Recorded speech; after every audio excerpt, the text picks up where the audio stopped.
Today we're going to talk about areas of regular polygons, okay? So first of all, regular polygons, who would like to remind us what regular polygons are? How about, let's see, Jack, what are regular polygons?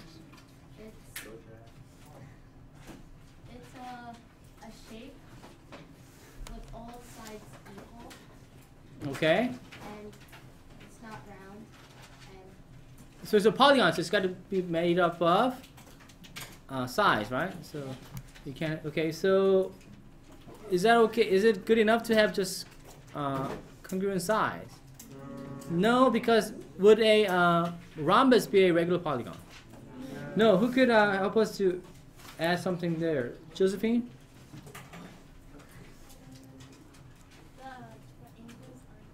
The angles have to be congruent also, right? Not only just sides, remember?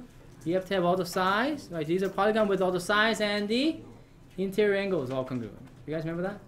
So if you have these regular polygons, you could actually put a circle around these. Okay, so here's some examples. Yes. So take a look at this one right here. And also here's a bunch of them. Right? So it turns out if you have a regular polygon, okay, you could put a circle around these. Okay, now, how do they get 90 degrees as this angle right here where there's two radii make, you know? Yes, how about, it should be pretty straightforward. And why is this 60 degrees right here? And why is this 36? From the center, you know, all these radii, if you were to draw this radii, each of these angles are going to be, for this one, 90 degrees. It tells you right here, center angle. This one, again, it's called center angle too for a regular polygon, okay, just like circles. How about, Brandon, what do you think? How do you think they got these angle measures as these center angles? Let's look at the square first. How do you think they got 90 degrees? That's the measure of like all the angles in this square. No, I'm talking about this center angle from the center. Yeah. If I were to connect with the radii to all the vertices, you see the center angle? Why is that 90 degrees for a square, regular polygon? Let me give you a hint. What do you think this angle will be? What? Wait, sorry, what? What do you think this angle right here would be? 90. This one? 90. Right here? 90. If you have, So it's just because all 360 divided Yeah. by number of sides? yeah, 360 divided by number of sides. So here again, look, how many sides does this regular hexagon have? 6, right? So what's 360 divided by 6? 60, as you can see, all these are angles, right? Center angles. How did they get 36 degrees for decagon, regular decagon? Yeah, 360 divided by 10. Okay. So that's how we get these central angles. Okay. So let me give you some vocabularies that you should know for this section. For regular polygon, it's kind of similar to what we learned before. So take a look at this. So what do you think the center of a regular polygon might be? How about Jonathan? What do you think the center of a regular polygon might be? Let me give you a hint. It's very similar to a circle, like center of a circle. It has the same like distance for like each side. Okay, yeah. So actually, basically, it's the center of the circumscribed circle. You know, every time you have a regular polygon, you could put a circle around it, right? Right? So it's the same as the center of that circle. Basically, it's in the center, right? As we saw in that picture, right? Here's actually a picture of a regular polygon. Down, whoops. You see this right here? In this picture, as you can see, you could imagine a circle, right? You could put a circle around this. The center is the same as that center of the circle. Okay? All right, what about the radius of a regular polygon? Anybody want to guess what that might be? Joshua? Which one? Right here. The distance from the center to one of the sides. The vertex? Yeah. Vertex. Yeah. So it's the distance from the center to a vertex, okay, as you might expect it. It's a little bit different than the radius of a circle or something like that, right? But then it's very similar idea. Okay, next we got central angle of a regular polygon. What do you think that might be? Kaylee?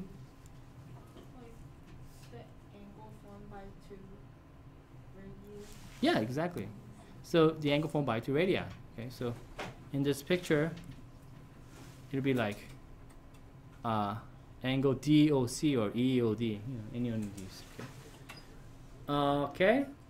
And lastly, this is one of the important ones. We have something called the apothem of a regular polygon. Okay, that's really important. So write that down. It says, how many people have heard of apothem before? Right, this is a new one, isn't it? Oh, some of you have? Okay.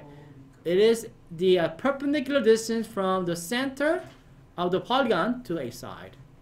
So Nico, since you've heard of it, in this picture, what is the apothem? OX. OX is correct. Very good. Okay, so as you can see from OX, that is the distance from the point, the center, whoops, to the one of the side. Okay. So you have these examples on the left. Okay.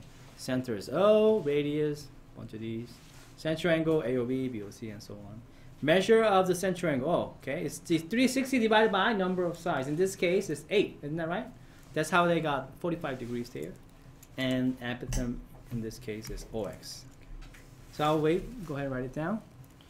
And this apothem is going to be important, as you'll see in a minute. Okay. So I'll wait for you to write it down. Okay. So we did all this work to get really the area of the regular polygon. That's the whole point of this section. So, by the way, I bet a lot of you could figure out why the apothem is important. Anybody see, like in this picture, why would you need to find OX? Why do you think that's important? Yeah, let me put it this way. How would you find, for example, if I were to ask, hey, go ahead and find the area of this regular octagon, what would you do? Right, okay. How about, a lot of you see it? Okay, go ahead and discuss with your team. Go ahead, Howard. What would you do if I ask you to find the area of this thing? Go ahead, what would you do? So, what did your team come up with? Okay, I heard a lot of you talking and heard good answers. Grace, what did your team say? Grace, over here. Just find the area of a triangle. Yeah, you just find the area of a triangle. How many triangles are you going to get? 8 of them. And nice thing about these triangles are they're all congruent, aren't they? Why are all these triangles congruent? Because you have a regular polygon. Exactly right. So you basically have to find the area of this triangle right here. Right? Of course, to find the area of a triangle, don't you need the base and the height? And what is the height? The apothem, right? That's basically why we need that, right? Because you need that height to find the area of the triangle. And of course, you have 8 of these in this case. So, as you will see, somebody read this for us. How about Kenneth? Can you read this for us? If you know. If you know the Mm-hmm. and the perimeter of a regular polygon, you can use the next theorem to find the area of the polygon. Mm-hmm. And turns out, okay, it's this theorem. Let me show you. It's this. The area of a regular polygon is equal to half the product of the apothem and the perimeter. Wait a minute. Why are we getting perimeter all of a sudden? Interesting, huh? Okay, so, well, hold on. Okay, so now some of you already see it. That's good. This is actually really easy to show. But write it down, and as you write it down, think about why we get. I thought we had to like add up all the areas of this triangle. How do they get this simple formula? A equal to, the area equals to, half times the apothem times the perimeter of the polygon. Where do they get this simple one? Okay, go ahead and think about this. By the way, we're talking about any n-gon, right? Regular n-gon. So this is how they describe this regular n-gon. Notice it looks like it's a hexagon, right? But is this a hexagon? Not really. I cannot draw n-gon. That's impossible, right? How do I don't even know what n is. So they just did this. They didn't connect these, right? It's kind of showing you that this is some sort of n-gon. But you're going to, nevertheless, aren't you going to get a triangle, right? So that's how we're going to actually show why this works. But think about this. As you write it down, why do we get perimeter all of a sudden? Okay, so I'll wait. And go ahead, everybody think about this, okay? All right, so what did your group come up with? Here is the, I drew it differently like this. So they're saying, let's say this is an n-gon, right? Like I said, I cannot draw n-gon. It's impossible. But nevertheless, I know that I'm going to get a bunch of triangles. They're all congruent, right? So why do we get half times the apothem times the perimeter? Why is that the area of this regular n-gon? I thought you got to, I know how to get one of the triangle area, right? So how would you do this? So let's do this together then. Let's look at area of one triangle. Is that okay? So let me call this area of a triangle, one triangle T. let's just talk about this triangle, the small one right here. Okay, so let me actually draw it big right here. We know that this is the A. By the way, let's call this side S. Is that okay? Yeah. What is the area of this one triangle? How about Yomu? What is the area of this one triangle?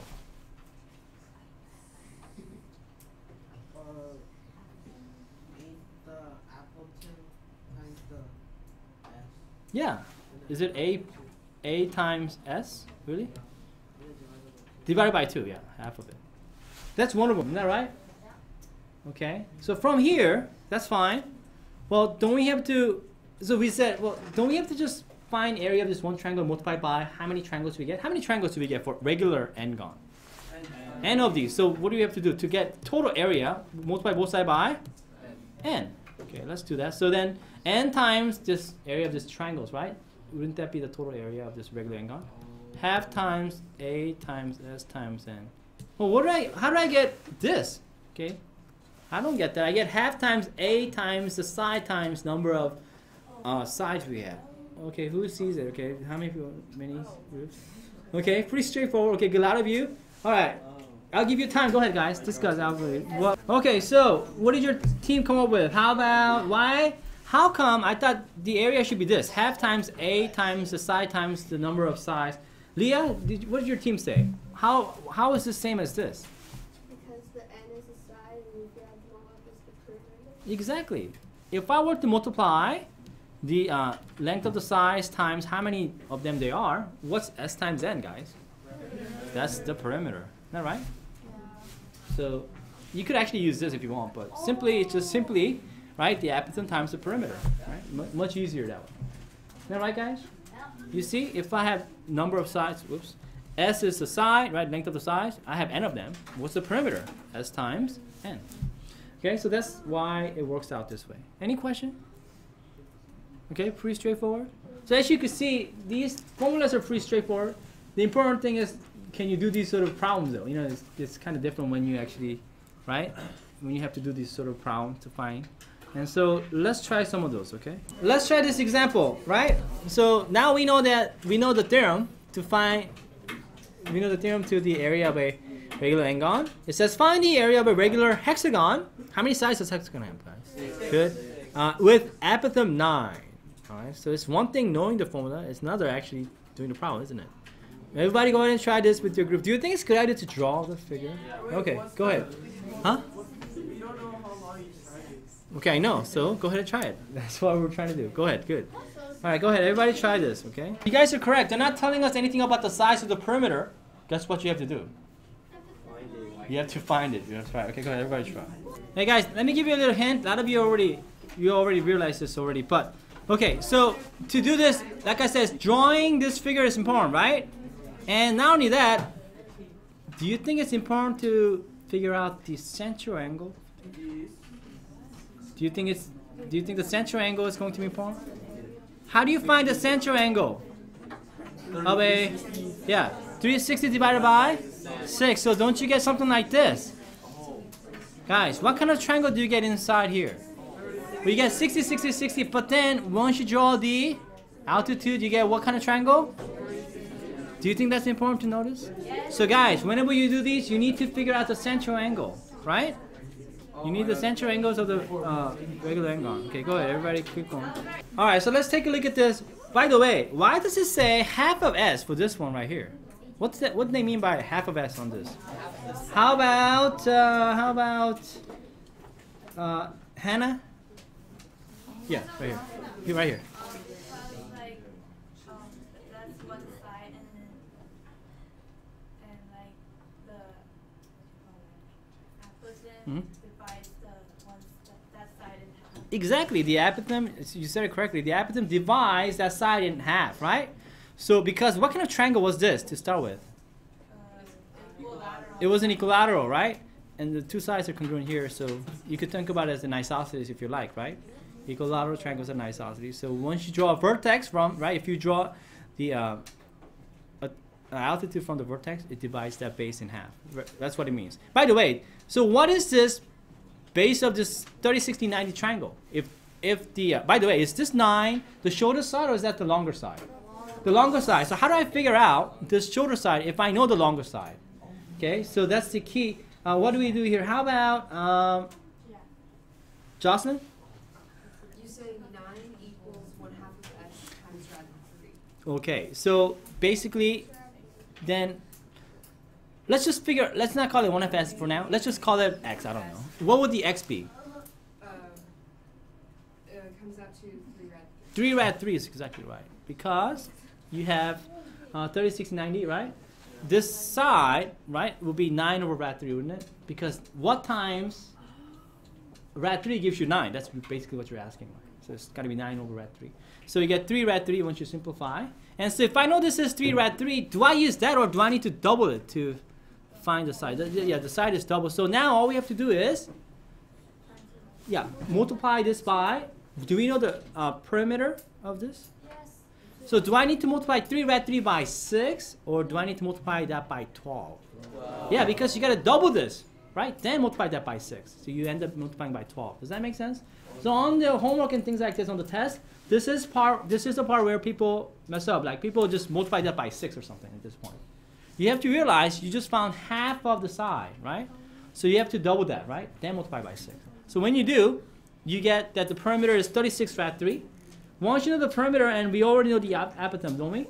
So just using the formula, half times apothem times the perimeter. How many people got 162 rad 3 as the answer? Does this make sense? So it's pretty straightforward. Very good. Now let me ask you something. If you didn't, go ahead and fix it. Help each other out as a team. Okay. But let me point something out for you guys. Listen. Do you think, class? Thank you. May I have your attention? Thank you. Here we go. Do you think we're gonna get these special right triangles 30, 60, 90, 45, 45, 90 every time? No. It does not work that way. What if you don't? What are you going to do if you don't get these special right triangles? Yeah, you're going to use, sometimes you will need Pythagorean theorem, sometimes you will need to use sine, cosine, or tangent. Does that make sense? Yeah, so that's what, so here's our next one. Okay, take a look at this next one here. Let's try our next one. Okay, go ahead and everybody try this one here. It says, find the area, here we go guys, find the area of a regular polygon with a side, 9 sides, not a side, 9 sides, inscribed in a circle with radius 10. Okay, go ahead. Everybody try this one. Okay, so this time, I don't think you get one of those special right triangles. Okay, find the area of a regular polygon with 9 sides, inscribed in a circle with radius 10. Everybody go ahead and try. I'll wait. Yeah, you have to be able to draw this yourself. But no, here's the question. That's a good question. Oh, give me a sec, guys. Listen. Is it important that you actually draw this 9-sided regular polygon correctly in this case? Yeah. Does it have to be accurate? Is that important in this? No, it is not. Why not? Why is it not important to be? Yeah, because it's not important to draw this exactly, perfectly. Because all you need is what, guys? What do you need? Yeah, in order to use the formula, what do you need? You need the perimeter and the apothem, right? You don't need to be able to draw this exactly perfectly, right? You don't need to draw this perfectly. That's not the important part. All you need is the apothem and the perimeter. Go ahead, everybody try. I'll wait. So it is not important for you to draw this perfectly, right? As long as you have the right idea. Okay. This will work. Okay, so let's draw this. I'm going to do my best to draw this, but like I said, it's not important for you to draw this perfectly.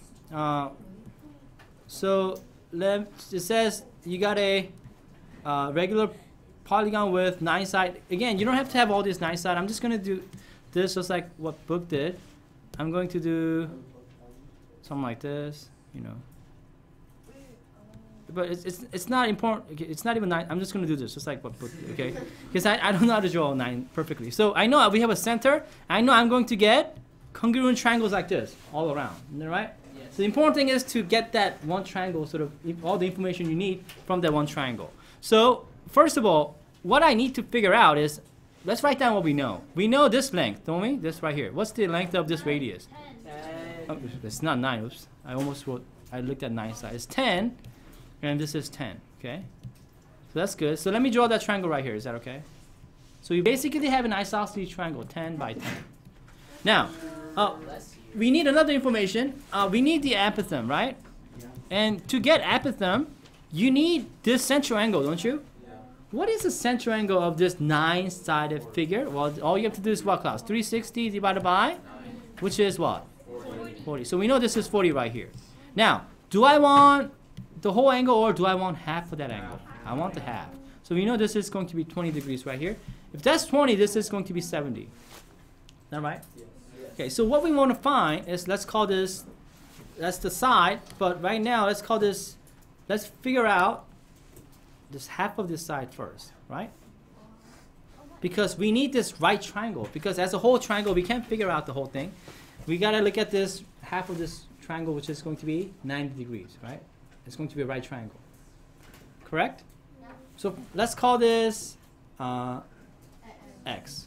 To find x, because the s will be twice of that x, wouldn't that be right? Okay. Because if we call this side s, that s will be 2x. Okay.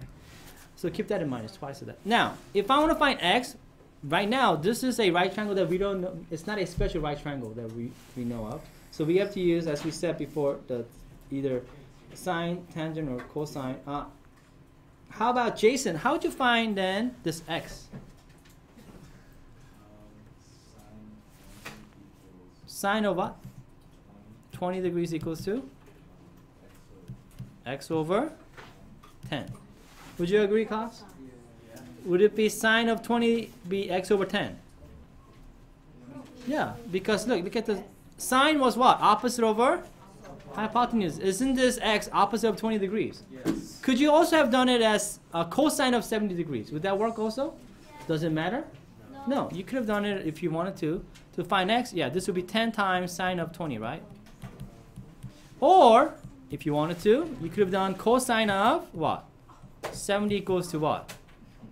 X over 10. That would have worked, right? Same thing. If you do this, you get 10 times cosine of 70 equals to x. You could use either one of these. By the way, do I want to get my approximation right now? When do you approximate? At the very end. Don't approximate it yet. We found our exact answer. Let's just use this one, since that's the first one we found. So that is my x. I want the side. Then s will be what? 20 times what? Sine of 20 degrees. Isn't that what this s will be? Because you got to multiply that by 2. So we found s. Then what is my p, the perimeter? You need to multiply. How many sides do we have? 9. So you need to multiply that by 9, which is what? 180 times sine of 20. That's your perimeter. Is that okay? So we found our perimeter. To use the area, to use the formula, we need a equals half times what? Apothem times perimeter. So we found p. What else do we need? So we need a right here. Well, to find a, what can we use? So, yeah, we could use. Do you want to use Pythagorean theorem with this 180? I mean, 10 times. No. What would you want to use? I could just use cosine of what? Let me do this right now. So to find a, what can you do? So let me do it right here. Cosine of what? To find a, you could use cosine of. Let's just use sine of 70. Is that okay? Could I use that one? Sine of 70. You could use cosine of 20. But let's just use sine of 20 since we use cosine. I mean sine of 20 already. Sine of 70 will be what? A over 10. So what's a? A is equal to 10 times sine of 70. Right, again, you could have used cosine. So okay, we're almost done. Let's plug it in. So a is equal to half times what? 10 times sine of 70 times what? 180 times what? Sine of 20. Guys, we're not done. Let's finish it up.